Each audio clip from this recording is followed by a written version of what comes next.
سیدنا عثمان غنی رضی اللہ تعالیٰ عنہ کی شہادت کی خبر سن کر پیغمبر صلی اللہ علیہ وسلم نے صحابہ کرام سے موت کی بیعت لے لی۔ اللہ تعالیٰ نے جبریل علیہ السلام کو بھیج کر وحی نازل کر دی۔ اللہ تعالیٰ نے فرمایا لقد رضی اللہ عن المؤمنین اذ یبایعونک تحت الشجرہ فعلم ما فی قلوبہم۔ اللہ تعالیٰ نے فرمایا یقیناً پکی بات ہے، مضبوط بات ہے کہ اللہ تعالیٰ ان صحابہ کرام سے راضی ہو گیا جن صحابہ کرام نے درخت کے نیچے بیٹھ کر موت پر بیعت کی۔ موت پر بیعت کرنے والے صحابہ کرام سے اللہ راضی ہو گیا۔ اللہ کیوں نہ راضی ہوتا؟ جو عثمان غنی رضی اللہ تعالیٰ عنہ کے خون کے بدلہ لینے کے لیے صحابہ بھی تیار ہو گئے، نبی بھی تیار ہو گئے۔ الحمدللہ رب العالمین والصلاة والسلام علی سید الانبیاء والمرسلین، اما بعد۔ پیغمبر صلی اللہ علیہ وسلم نے غزوہ خندق کے بعد خواب دیکھا کہ پیغمبر صلی اللہ علیہ وسلم نے خواب میں یہ دیکھا کہ محمود صلی اللہ علیہ وسلم صحابہ کرام کے ساتھ مل کر بیت اللہ کا طواف کر رہے۔ تو پیغمبر صلی اللہ علیہ وسلم نے یہ خواب صحابہ کرام کے سامنے بیان کیا، اور نبی کا جو خواب ہوتا ہے وہ اللہ کا حکم ہوا کرتا ہے، یعنی اللہ تعالیٰ نے حکم فرمایا اپنے محمود صلی اللہ علیہ وسلم کو عمرہ کرنے کے لیے تشریف لے چلیں۔ پیغمبر صلی اللہ علیہ وسلم نے صحابہ کرام کو بتایا تو 1500 صحابہ کرام رضوان اللہ علیہم اجمعین محمود صلی اللہ علیہ وسلم کے ساتھ تیار ہو گئے عمرہ ادا کرنے کے لیے۔ پیغمبر صلی اللہ علیہ وسلم 1500 صحابہ کرام کو ساتھ لے کر عمرہ کے لیے مکہ مکرمہ کی طرف روانہ ہو گئے۔ جب حدیبیہ کے مقام پر پہنچے، پیغمبر صلی اللہ علیہ وسلم نے پڑاؤ کیا، یہ مقام مکہ مکرمہ کے قریب ہے۔ پیغمبر صلی اللہ علیہ وسلم نے صحابہ کرام سے مشورہ کیا کہ قریش کی طرف کس کو بھیجا جائے، اور ان کو جا کر بتائے ہم تمہارے خلاف جنگ کرنے کے لیے نہیں آئے، ہم تمہارا مقابلہ کرنے کے لیے نہیں آئے، ہم تو صرف اور صرف عمرہ ادا کرنے کے لیے آئے ہیں، ہمیں عمرہ ادا کرنے دیا جائے۔ ایسا کوئی شخص بھیجیں جس کو قریش مکہ عمرہ ادا کرنے کی اجازت دے دے۔ بعض صحابہ کرام نے کہا ابو بکر کو بھیجو، بعض صحابہ نے کہا عمر کو بھیجو، لیکن پیغمبر صلی اللہ علیہ وسلم نے فرمایا عمر بنو عدی قبیلہ سے ہے اور ان کی زیادہ رشتہ داریاں قریش کے ساتھ نہیں ہیں۔ پھر پیغمبر صلی اللہ علیہ وسلم نے ارشاد فرمایا عثمان کو قاصد بنا کر بھیجتے ہیں مکہ مکرمہ کی طرف، قریش مکہ کے پاس، کیونکہ سیدنا عثمان رضی اللہ تعالی عنہ بنو امیہ سے ہیں، اور بنو امیہ کی رشتہ داریاں ہیں قریش مکہ کے ساتھ بہت زیادہ، بڑا گہرا تعلق ہے، اور سیدنا عثمان غنی رضی اللہ تعالی عنہ بڑے مالدار بھی ہیں۔ سیدنا عثمان غنی رضی اللہ تعالی عنہ پہلے سے ہی بہت زیادہ مالدار تھے، تجارت کیا کرتے تھے۔ پیغمبر صلی اللہ علیہ وسلم نے سیدنا عثمان غنی رضی اللہ تعالی عنہ کو قاصد بنا کر قریش مکہ کی طرف روانہ کر دیا۔ جب سیدنا عثمان غنی رضی اللہ تعالی عنہ مکہ مکرمہ پہنچے، قریش کے ساتھ مذاکرات ہوئے۔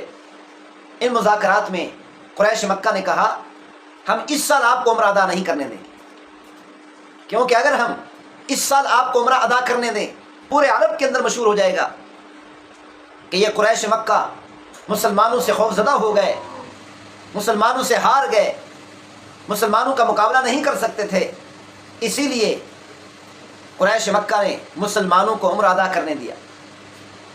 اسی وجہ سے قریش مکہ نے کہا اس سال ہم عمرہ ادا کرنے کی اجازت نہیں دے سکتے، اس سال خالی واپس چلے جاؤ، آئندہ سال آ کر عمرہ ادا کر لینا۔ اور قریش نے کہا، قریش کے سرداروں نے کہا عثمان غنی رضی اللہ تعالیٰ عنہ سے آپ چونکہ آ چکے ہیں، آپ عمرہ ادا کر سکتے ہیں، بیت اللہ شریف کا طواف کر سکتے ہیں۔ سیدنا عثمان غنی رضی اللہ تعالیٰ نے فرمایا جب تک میرے محبوب صلی اللہ علیہ وسلم عمرہ ادا نہیں کریں گے، جب تک میرے محبوب صلی اللہ علیہ وسلم بیت اللہ کا طواف نہیں کریں گے، اس وقت تک نہ تو بیت اللہ کا طواف کر سکتا ہوں اور نہ ہی عمرہ ادا کر سکتا ہوں۔ اور ادھر بعض صحابہ کرام نے عرض کی یا رسول اللہ عثمان بیت اللہ کا طواف کر رہا ہوگا، عثمان عمرہ ادا کر رہا ہوگا۔ پیغمبر صلی اللہ علیہ وسلم نے ارشاد فرمایا عثمان میرے بغیر کبھی عمرہ ادا نہیں کر سکتا، عثمان میرے بغیر بیت اللہ کا طواف نہیں کر سکتا۔ پیغمبر صلی اللہ علیہ وسلم کو عثمان کی محبت پر اتنا یقین تھا اور وہی ہوا جو پیغمبر صلی اللہ علیہ وسلم نے ارشاد فرمایا۔ سیدنا عثمان غنی رضی اللہ تعالی عنہ نے عمرہ ادا نہیں کیا، اور ادھر یہ خبر معروف ہو گئی، مشہور ہو گئی کہ سیدنا عثمان غنی رضی اللہ تعالی عنہ کو شہید کر دیا گیا۔ پیغمبر صلی اللہ علیہ وسلم کے پاس، صحابہ کرام کے پاس یہ خبر پہنچی۔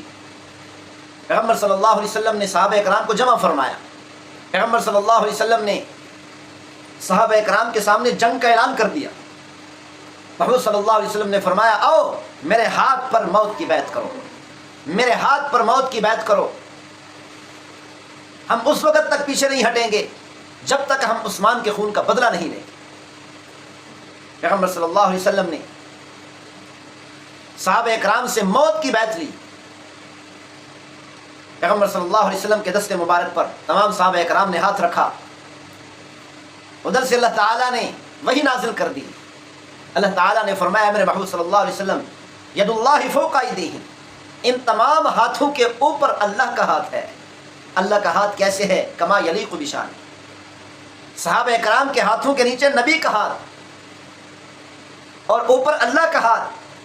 اللہ تعالیٰ نے دنیا والوں کو بتا دیا، کوئی بھی صحابہ کرام پر حملہ کرے گا، صحابہ کرام کی مخالفت کرے گا، اس کو سب سے پہلے اللہ اور اس کے رسول کی مخالفت کرنی پڑے گی۔ اللہ اور اس کے رسول کا عتاب ان پر نازل ہوگا۔ کیوں؟ اس لیے کہ صحابہ کرام رضوان اللہ علیہم اجمعین اللہ اور اس کے رسول کی حفاظت میں ہیں۔ نیچے نبی کا ہاتھ، اوپر اللہ کا ہاتھ، درمیان میں صحابہ کرام کا ہاتھ۔ سیدنا عثمان غنی رضی اللہ تعالی عنہ کی شہادت کی خبر سن کر پیغمبر صلی اللہ علیہ وسلم نے صحابہ کرام سے موت کی بیعت لے۔ اللہ تعالیٰ نے جبریل علیہ السلام کو بھیج کر وحی نازل کر دی۔ اللہ تعالیٰ نے فرمایا، لقد رضی اللہ عن المؤمنین اذ یبایعونک تحت الشجرہ فعلم ما فی قلوبہم۔ اللہ تعالیٰ نے فرمایا، یقیناً پکی بات ہے، مضبوط بات ہے کہ اللہ تعالیٰ ان صحابہ کرام سے راضی ہو گیا جن صحابہ کرام نے درخت کے نیچے بیٹھ کر موت پر بیعت کی۔ موت پر بیعت کرنے والے صحابہ کرام سے اللہ راضی ہو گیا۔ اللہ کیوں نہ راضی ہوتا؟ جو عثمان غنی رضی اللہ تعالیٰ عنہ کے خون کے بدلہ لینے کے لیے صحابہ بھی تیار ہو گئے، نبی بھی تیار ہو گئے، لیکن افسوس سے کہنا پڑ رہا ہے کہ آج اس دنیا میں، آج اس زمانے میں کتنے مسلمانوں کا خون بہایا جا رہا ہے۔ بیسیوں کی تعداد میں نہیں، سینکڑوں کی تعداد میں نہیں، ہزاروں کی تعداد میں نہیں، بلکہ لاکھوں کی تعداد میں مسلمانوں کا فلسطین کے اندر خون بہایا جا رہا ہے، کشمیر کے اندر خون بہایا جا رہا ہے، بوسنیا کے اندر خون بہایا جا رہا ہے، ہندوستان کے اندر خون بہایا جا رہا ہے، جگہ جگہ پر مسلمانوں کا خون بہایا جا رہا ہے۔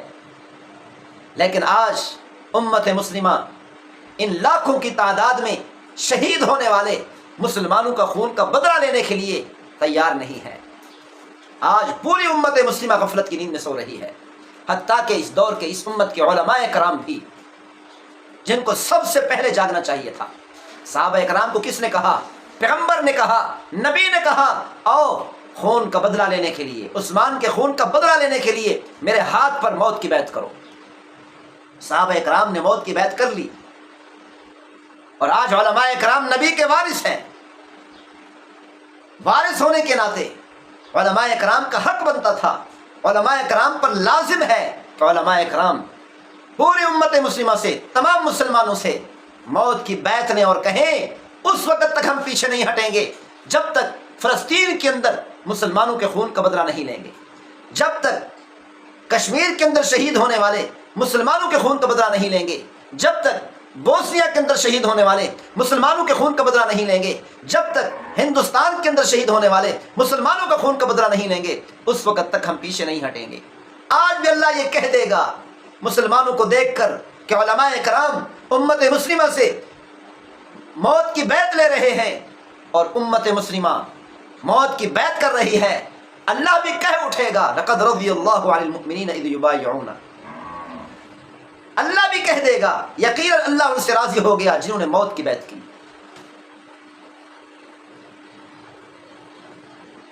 آج بھی اللہ کی طاقت وہی ہے، آج بھی اللہ وہی ہے، اللہ کی طاقت وہی ہے، آج بھی اللہ وہی ہے، لیکن آج پوری امت مسلمہ ذلت کی کھائیوں میں گر چکی ہے، اس کی وجہ صرف اور صرف یہی ہے کہ ایک جگہ پر مسلمان شہید ہوتے ہیں، پوری امت مسلمہ ٹس سے بس نہیں ہوتی اور ایسی غفلت کی نیند میں سو چکی ہے کہ بیدار ہونے کو تیار نہیں، ایک بہانہ بنایا ہوا ہے۔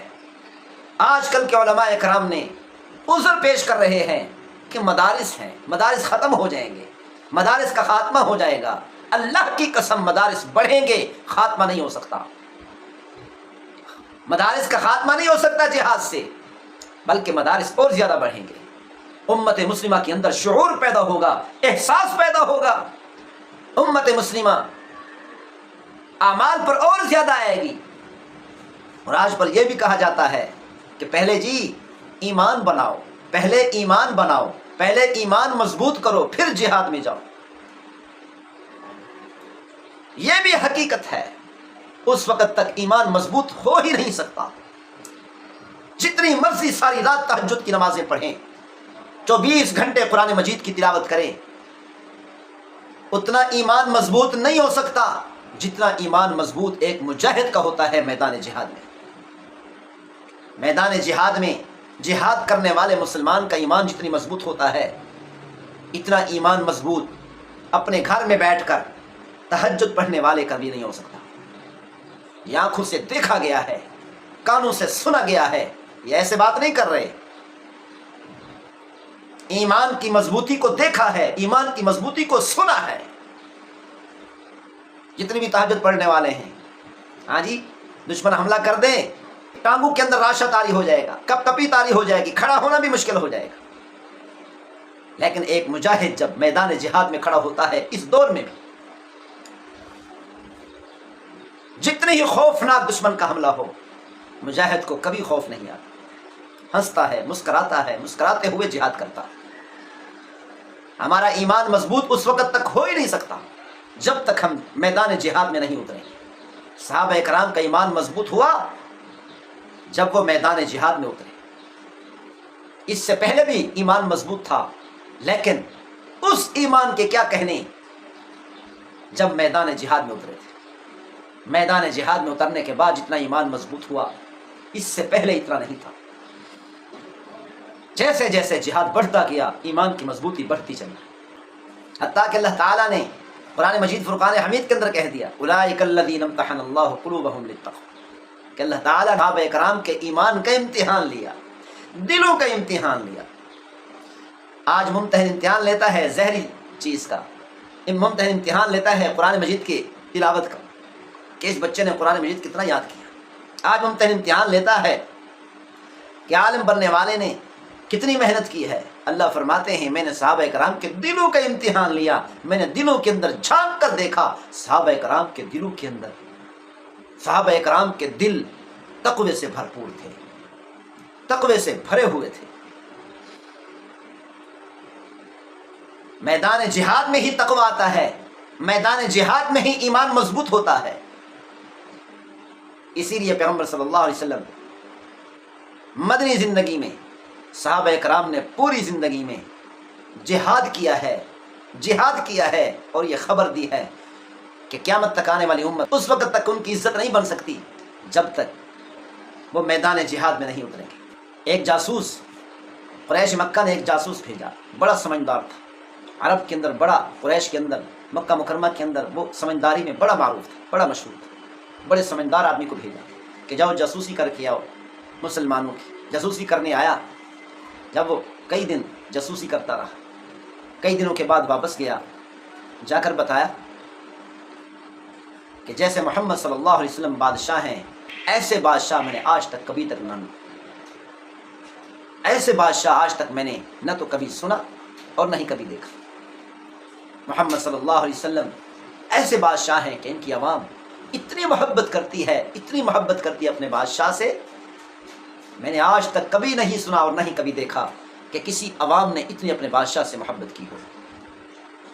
جب وہ ہاتھ پاؤں دھوتے ہیں، پانی کا ایک قطرہ زمین پر نہیں گرنے دیتے، نیچے برتن رکھ دیتے ہیں، ہاتھ پاؤں دھو کر پیچھے ہٹتے ہیں، وہ پانی برکت کے لیے، لینے کے لیے ایک دوسرے کے اوپر امڑ پڑتے ہیں، ایک دوسرے کے اوپر امڑ پڑتے ہیں۔ اور ایسے لڑائی شروع کر دیتے ہیں، ایسے محسوس ہوتا ہے کہ ابھی ان کے درمیان تلواریں نکلیں گی، ابھی ان کے درمیان تلواریں نکل جائیں گی، ابھی یہ تلواروں سے لڑائی شروع کر دیں گے۔ صحابہ اکرام پیغمبر صلی اللہ علیہ وسلم کے وضو کے اس پانی کو لینے کی اتنی کوشش کرتے تھے، بعض صحابہ اکرام ایسے ہاتھ ڈبو لیتے تھے، پھر اپنے چہرے پر مل لیتے۔ جس کے ہاتھ میں جتنا پانی آتا وہ اپنے جسم پر ملتا، اپنے چہرے پر ملتا، اپنی آنکھوں پر ملتا۔ بخاری شریف کی روایت ہے، ایسے پتہ چلتا تھا کہ ابھی تلواریں نکل جائیں گی اور سخت جنگ صحابہ کرام کے درمیان شروع ہو جائے گی۔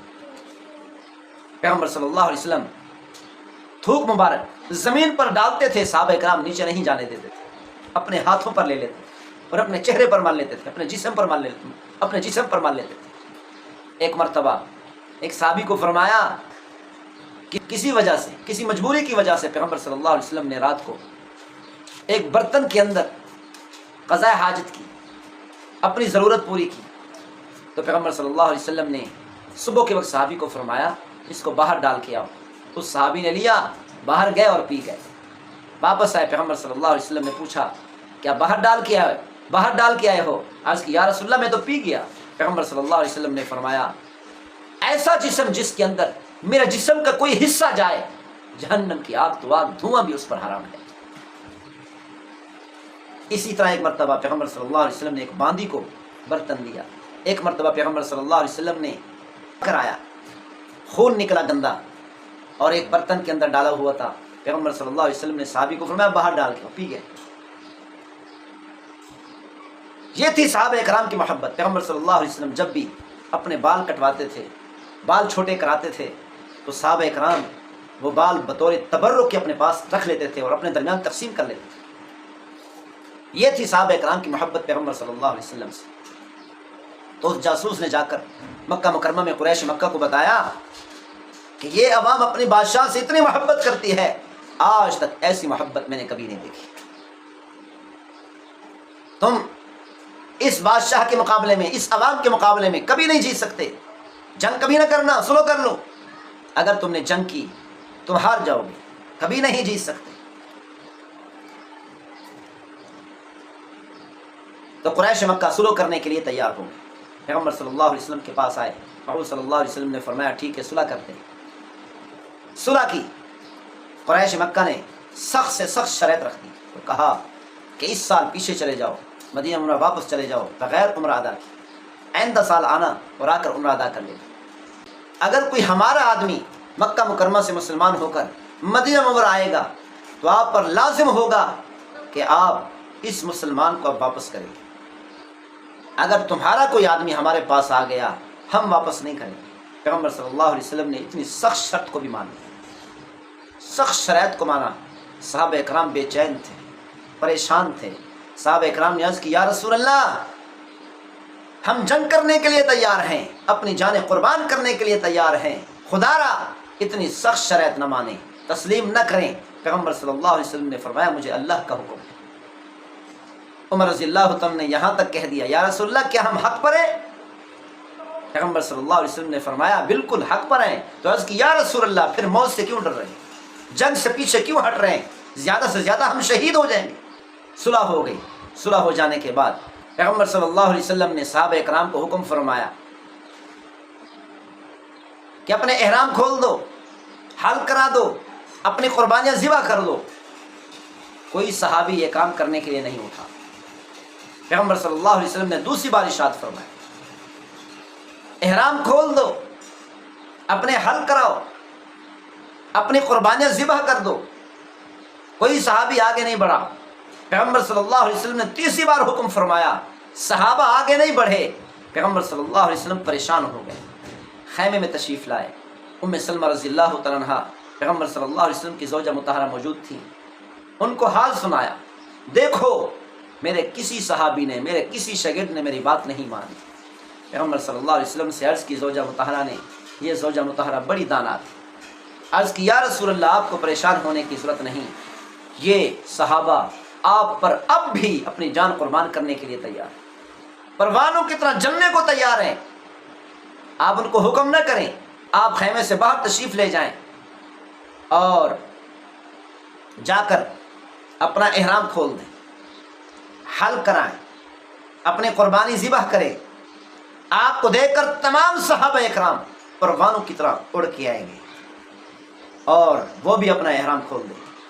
پیغمبر صلی اللہ علیہ وسلم نے ایسے ہی کیا، خیمے سے باہر تشریف لائے، احرام کھول دیا، حل کرایا اور اپنی قربانی ذبح کی۔ جیسے ہی صحابہ اکرام نے دیکھا کہ پیغمبر صلی اللہ علیہ وسلم نے احرام کھول دیا، تمام صحابہ اکرام ایک ہی دم آئے اور تمام صحابہ اکرام نے اپنے احرام کھول دیا، حل کرا دیا، اپنی قربانیاں ذبح کر دی۔ ام سلمہ رضی اللہ تعالی عنہا نے، ایک زوجہ نے، ایک بیوی نے قیامت تک آنے والی پوری امت مسلمہ کو پریشان ہونے سے بچا لیا، ورنہ معلوم نہیں کیا ہوتا۔ پیغمبر صلی اللہ علیہ وسلم واپس تشریف لے آئے، قریش کے ساتھ 10 سال کا معاہدہ ہو گیا کہ 10 سال تک نہ ہم تم پر حملہ کریں گے اور نہ ہی آپ ہم پر حملہ کرو گے۔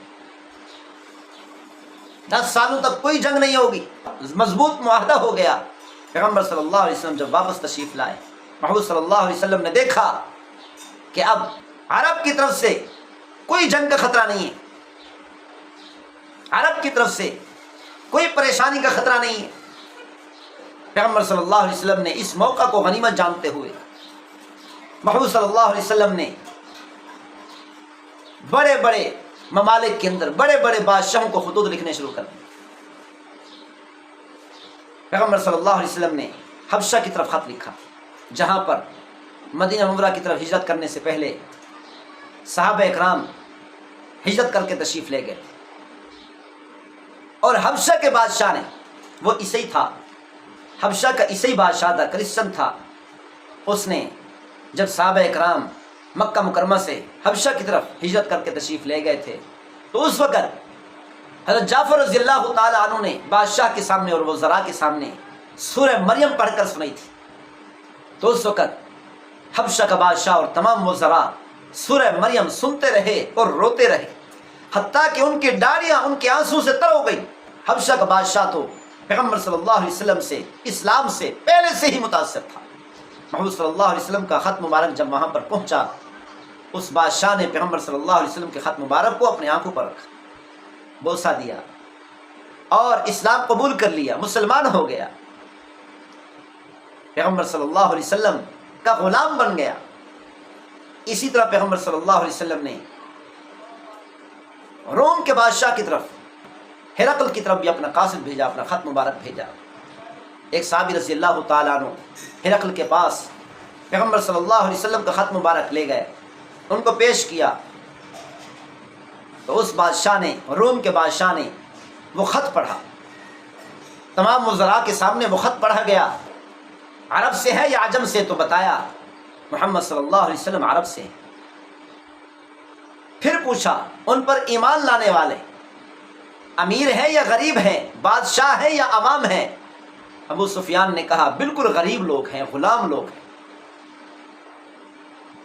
تو روم کے بادشاہ نے کہا یہی علامت ہے ان کے سچے ہونے کی، اسی لیے میں ان کے خلاف کوئی بات نہیں کروں گا کہ اگر وہ سچے ہوئے میں ہلاکت سے نہیں بچ سکوں گا۔ روم کا بادشاہ ہرقل ڈر گیا، خوف زدہ ہو گیا۔ ایک قاصد پیغمبر صلی اللہ علیہ وسلم کا خط مبارک لے کر ایران کے بادشاہ خسرو کے پاس گیا۔ ایران کے بادشاہ کے سامنے جب پیغمبر صلی اللہ علیہ وسلم کا خط مبارک پڑھا گیا تو ایران کے بادشاہ نے کہا کیا میں تم لوگوں سے پوچھوں گا کہ میں نے بادشاہت کیسے کرنی ہے، میں نے یہ معاملات کیسے کرنے ہیں؟ اس نے پیغمبر صلی اللہ علیہ وسلم کا خط مبارک لیا اور کئی ٹکڑے کر دی اور 2 آدمیوں کو بھیجا کہ جاؤ محمد صلی اللہ علیہ وسلم کو گرفتار کر کے لیا۔ ایران کے بادشاہ نے اپنی فوج کے 2 کمانڈر بھیجے۔ جب پیغمبر صلی اللہ علیہ وسلم کے پاس پہنچے، محمد صلی اللہ علیہ وسلم کے سامنے حاضر ہوئے، پیغمبر صلی اللہ علیہ وسلم نے ارشاد فرمایا جس بادشاہ نے تمہیں میری گرفتاری کے لیے بھیجا ہے، مجھے گرفتار کرنے کے لیے بھیجا ہے، گزشتہ رات اس بادشاہ کو اس کے بیٹے نے قتل کر دیا۔ وہ حیرت زدہ ہو گئے، خوف زدہ ہو گئے۔ کہ یہ محمد صلی اللہ علیہ وسلم کئی 100 کلومیٹر دور بیٹھے ہیں، اسی بادشاہ نے ہمیں بھیجا ہے، اور اتنی تیزی سے گزشتہ رات کی خبر اتنی تیزی سے یہاں تک کیسے پہنچ سکتی ہے؟ وہ خالی ہاتھ واپس آئے تو آ کر معلوم کیا تو ان کمانڈروں کو پتہ چلا بالکل وہی رات تھی جس رات میں بادشاہ کو قتل کیا گیا، بالکل وہی رات تھی جس رات کے بارے میں پیغمبر صلی اللہ علیہ وسلم نے بتایا تھا۔ اس طریقہ سے ایران کی بادشاہت ختم ہو گئی، گویا کہ پیغمبر صلی اللہ علیہ وسلم نے بد دعا کی اس حکومت کے خلاف، ایران کی حکومت کے خلاف بد دعا کی، اور محبوب صلی اللہ علیہ وسلم کی بد دعا قبول ہو گئی۔ ایران کی بادشاہت مسلمانوں کے حملہ کرنے سے پہلے تباہ ہو چکی تھی، پیغمبر صلی اللہ علیہ وسلم کی بد دعا کی وجہ سے۔ تو پیغمبر صلی اللہ علیہ وسلم کو موقع مل گیا پوری دنیا کے ممالک کے بادشاہوں کے پاس خطوط بھیجنے کا، کیونکہ پیغمبر صلی اللہ علیہ وسلم عرب کی طرف سے بالکل پرامن تھے، 10 سال کا معاہدہ ہو چکا تھا۔ اور دوسری طرف ابو جندل صحابی مسلمان ہو کر مکہ مکرمہ سے مدینہ منورہ آئے، تو مکہ مکرمہ سے لوگ لینے کے لیے آ گئے کہ معاہدے کے اندر یہ شرط لکھی ہے کہ اگر ہماری طرف سے کوئی آدمی آئے گا مسلمان ہو کر آپ کو واپس کرنا پڑے گا، لہذا اس شرط کے مطابق آپ واپس کر دو۔ پیغمبر صلی اللہ علیہ وسلم نے واپس کر دیا۔ اسی طرح ایک عورت مسلمان ہو کر آئی، مکہ مکرمہ والے لینے آ گئے، پیغمبر صلی اللہ علیہ وسلم نے اس معاہدے کی وجہ سے اس عورت کو بھی واپس کر دیا۔ چیختے رہے، چلاتے رہے، یا رسول اللہ یہ ہمیں تکلیفیں دیں گے، یہ ہمیں پریشان کریں گے، آپ ہمیں واپس نہ کریں۔ صحابہ اکرام اتنے پریشان ہو گئے کہ صحابہ اکرام بھی ان کی چیخوں اور ان کے رونے کو دیکھ کر رونے لگے۔ صحابہ اکرام کی آنکھوں سے آنسو نکل آئے، پیغمبر صلی اللہ علیہ وسلم بھی رونے لگ گئے۔ لیکن پیغمبر صلی اللہ علیہ وسلم نے فرمایا صبر کرو، اللہ تعالیٰ کوئی نہ کوئی راستہ نکالے گا۔ ایک اور ابو بصیر مکہ مکرمہ سے مسلمان ہو کر مدینہ منورہ کی طرف تشریف لائے، ان کو بھی لینے کے لیے مکہ مکرمہ کے لوگ پیغمبر صلی اللہ علیہ وسلم کی خدمت میں آ گئے اور آ کر کہا شرط کے مطابق، معاہدے کے مطابق یہ بھی ہمیں واپس کر دو۔ پیغمبر صلی اللہ علیہ وسلم نے واپس کر دیا۔ راستے میں جو لوگ لینے کے لیے آئے ہوئے تھے ان کو قتل کر کے ابو بصیر رضی اللہ تعالیٰ عنہ صحابی یہاں سے نکل پڑے اور ایسی جگہ پر اپنا ایک ٹاؤن بنا لیا، ایسی جگہ پر رہائش شروع کر دی۔ مکہ مکرمہ اور شام کے درمیان مین راستے پر، مین سڑک پر جو جگہ پڑتی تھی وہاں پر اپنا ٹاؤن بنا لیا۔ ایک صحابی ابو بصیر وہاں پر پہنچے، دوسرے صاحب مسلمان ہو کر مدینہ منورہ آئے، آنے لگے، مدینہ منورہ نہیں آئے، سیدھا ابو بصیر کے پاس چلے گئے۔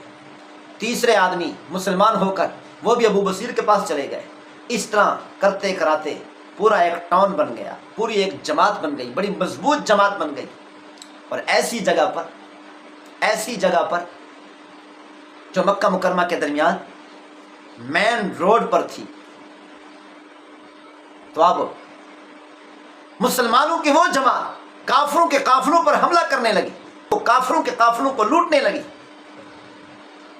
مکہ مکرمہ والوں کا، عرب کا ملین میں نقصان ہو گیا، خوفزدہ ہو گئے، شام کی تجارت رک گئی۔ عرب کے اندر سب سے بڑی تجارت شام کی تجارت تھی، شام کی تجارت کر کے اپنا گزر اوقات کیا کرتے تھے۔ اب وہ تجارت بند ہو گئی، ٹھپ ہو کر رہ گئی۔ عرب کے بینک دیوالیہ ہو گئے، پریشان ہو گئے، پریشان ہو کر اکٹھے ہو کر آئے پیغمبر صلی اللہ علیہ وسلم کے پاس، اے محمد صلی اللہ علیہ وسلم ہم معافی چاہتے ہیں۔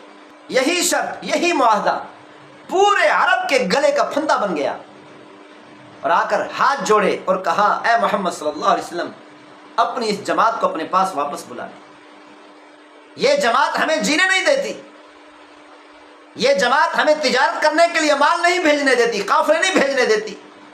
ہم تو اتنے خوفزدہ ہو گئے، ہماری تجارت کٹ کر رہ گئی، ختم ہو کر رہ گئی۔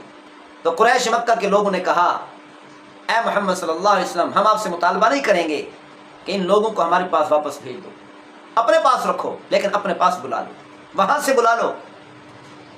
انہوں نے ہمارے راستے کو، مین روڈ کو بند کر کے رکھا ہوا ہے، شاہراہ کو بند کر کے رکھا ہوا ہے۔ اس طرح یہی معاہدہ جس کو صحابہ اکرام پریشانی کا سبب سمجھ رہے تھے، یہی معاہدہ عرب کے لوگوں کے گلے کا پھندا بنتا چلا گیا۔ اور دوسری طرف منافقین نے، خیبر کے یہودیوں نے قریش مکہ کے ساتھ خفیہ تعلقات شروع کر دی، خفیہ ملاقاتیں شروع کر دی، خفیہ طور پر جنگ کی تیاری شروع کر دی۔ خیبر کے یہودیوں اور قریش مکہ کے درمیان، عرب کے درمیان معاہدہ طے پایا کہ جتنا ہر سال ہمارا غلہ نکلتا ہے، جتنا ہمارے پاس ہر سال اناج آتا ہے، اس کا تیسرا حصہ ہم عرب کو دیں گے، اس شرط پر کہ مسلمانوں کے خلاف جنگ کریں۔ خفیہ طور پر انہوں نے جنگ کی تیاری شروع کر دی، اور یہ یہودی لوگ، منافقین، جا کر عرب کے لوگوں کو اکساتے تھے، ان کو برانگیختہ کرتے تھے مسلمانوں کے خلاف جنگ کرنے کے لیے۔ پیغمبر صلی اللہ علیہ وسلم کو اللہ تعالیٰ نے بتا دیا کہ اس طریقہ سے یہ خفیہ طور پر ملاقاتیں کر رہے ہیں، خفیہ طور پر یہ تمہارے خلاف جنگ کی تیاریاں کر رہے ہیں۔ تو پیغمبر صلی اللہ علیہ وسلم کو اللہ تعالیٰ نے حکم فرمایا کہ اب خیبر کے یہودیوں کے خلاف جنگ کی تیاری کرو، خیبر کے یہودیوں کے خلاف جنگ کے لیے تیار ہو جاؤ۔ تو پیغمبر صلی اللہ علیہ وسلم نے بھی خفیہ طور پر خیبر کے یہودیوں کے خلاف جنگ کی تیاری شروع کر دی۔ اے کاش کہ آج بھی اس امت کے علماء کرام یہی سوچتے، یہی جہاد کا سوچتے۔ جو مسلمان لاکھوں کی تعداد میں شہید ہو رہے ہیں، ان مسلمانوں کے خون کا سوچتے، آج بھی امت مسلمہ عزت سے جی رہی ہوتی۔